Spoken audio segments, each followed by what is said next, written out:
Last episode we fixed our energy problem by adding some large infinity turbines. However, we also noticed that we only moved the problem from the batteries to the Americian plasma tank. To fix that new issue, we proceeded into increasing our Americian plasma production by making a slightly larger fusion reactor, also called compact reactor. Here you can see our helper building it, around 100 blocks at a time.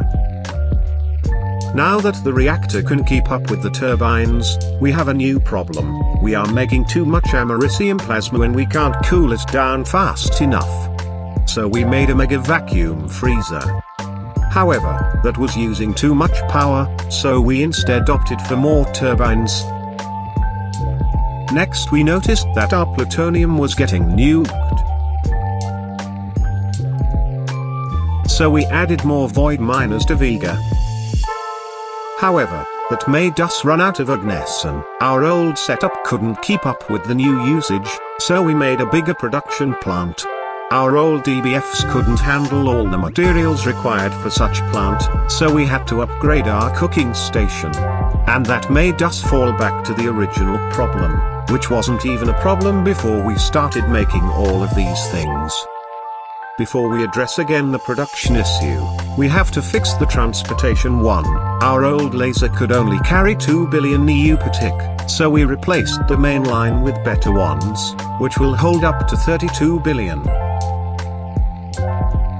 And now, after all of that working, we notice that our infinity turbines aren't infinite and are indeed finishing. Anyways, after staring at a screen for a lot of time, we have complete our research about what we should be doing next, other than doing twice the same thing just to stage and record it. The result of our efforts is quite simple: we should go on with the main quest line. And so we did some optical circuits. And a new tier of fusion reactor, which we are going to use to make hypogen, the next key material. However, there is a catch. It requires some nasty stuff, like dragon blood, which we have made a long time ago by slaying the ender dragon.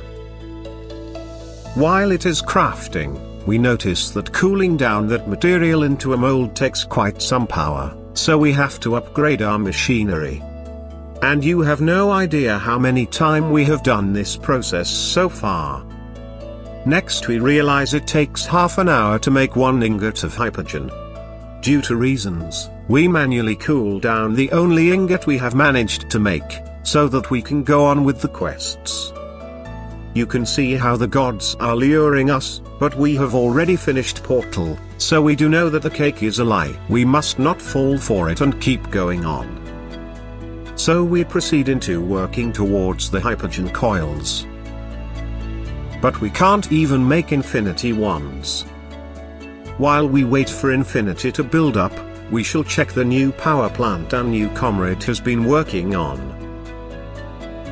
This fuel is then burned inside this reactor to make quite some power, as you can see from these stats. And this is our new total production. Anyways, we have managed to make enough coils for the quest. And thus we have unlocked the hypogen coil 1. As the book says, this is quite a weird material, and the new coils made out of it do require a mainframe inside each block. However, before we get into crafting these, we have to first research them. And thus we run into a new issue: our crypto farm is no longer on par and we need a better one. So we built a new shed for housing all the new computers, and we start filling them with GPUs and many vents. We even had to order a new batch of GPUs for this operation. It is now time to turn them on and check if they are properly working. And, after some testing and debugging, we found one which didn't receive 1 GPU. After fixing every issue, we finally managed to start the research of the hypogen coil. With the power of 32,000 teraflops. Now that we have unlocked the recipe, we can realize that we can't afford crafting them. We lack some dragon blood. We could make some convoluted process to have some more, but I think we should try a different route. Let's try a different quest. Like that one. However, before making one more of these batteries, we should do something to cut the costs. But, before that, we need more infinity catalyst, so let's add some more void miners to the new planets. And, while we gather materials, let's do some spring cleaning of our AE2 system. We are going to move the contents of the overfilled cells to some quantum chests. And we should also stock some more unstable dust. With our new machine, we can craft component in a cheaper way. So let's get back to the quests. We now have completed the battery 1. The next quest doesn't look too nasty, it's only 4 blocks that we have to craft. Let's see how they are made. It looks manageable, it takes most stuff that we already got and we can research it. Let's get to work. Anyways, we must first upgrade our power production, so we stepped up our Naquadar fuel facility. We now can reach 5 billion NEU per tick. Our Naquadar line now touches the sky. Our machines are working beyond our production. And, after mining some more planets, we can finally afford to craft the last piece needed to complete the next quest, a Dimensional Transcendent Plasma Forge, or DTPF for short. And here we go. This multiblock is quite big and, for completing the next quest, we needed to have at least infinity coils.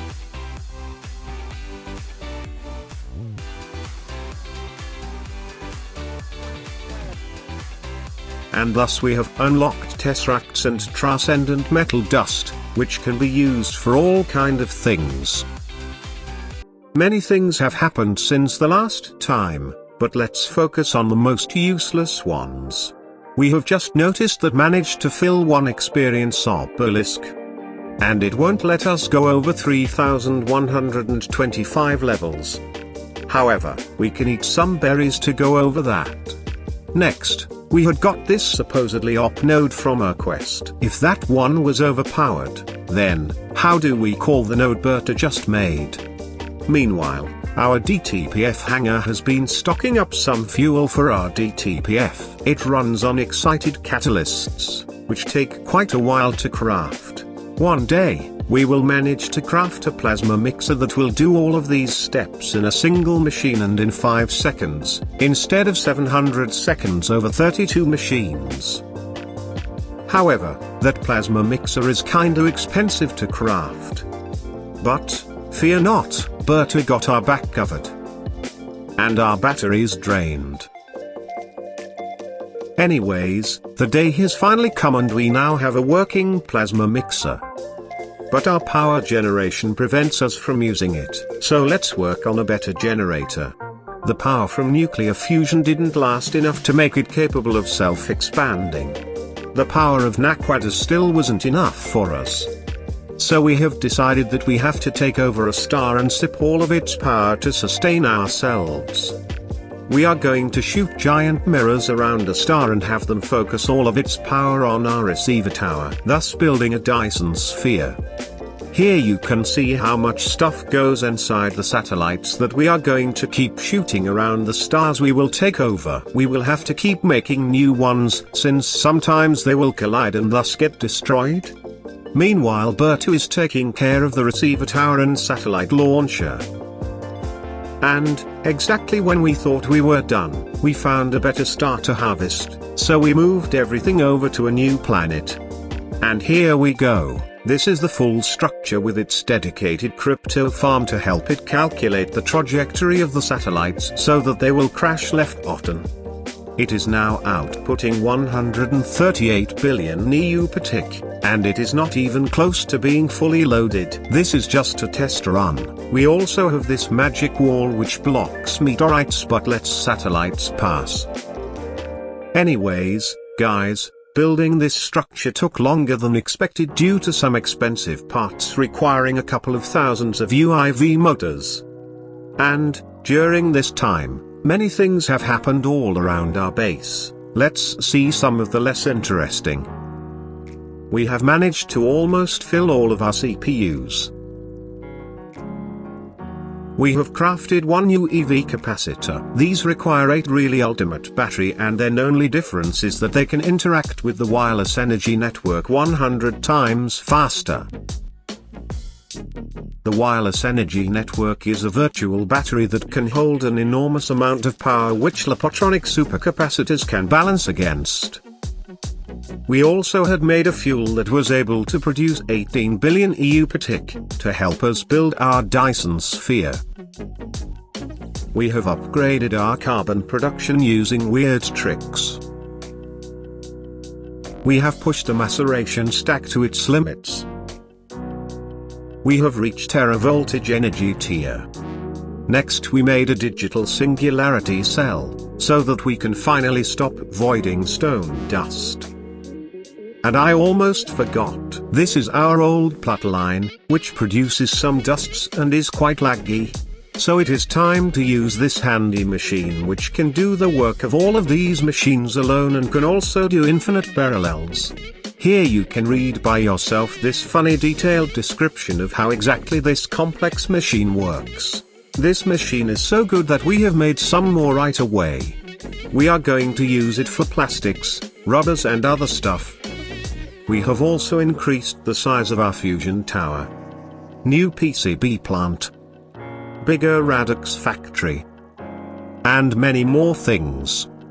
Anyways, going back to the present, our Dyson Sphere Center crashed 3 out of 4,000 mirrors last hour. But it produced quite a lot of power. However, our power meter is no longer reliable since it only measures the power flowing in the LSC in our base.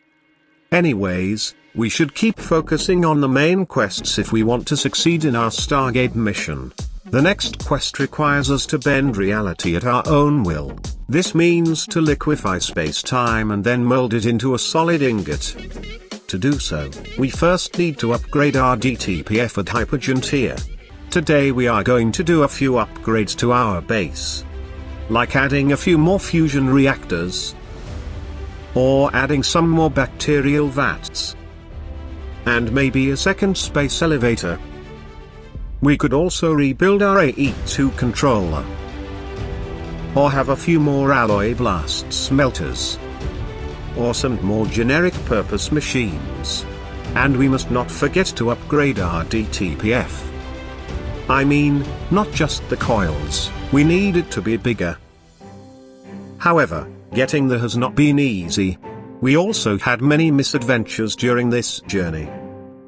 We usually don't show that part, but everyone has its own struggles.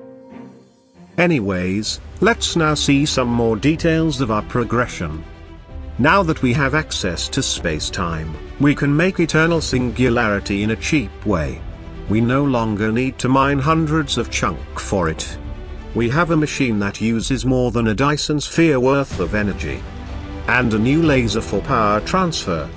Now we have also unlocked crafting input buffers and slaves, which allow for machines to share crafting tasks.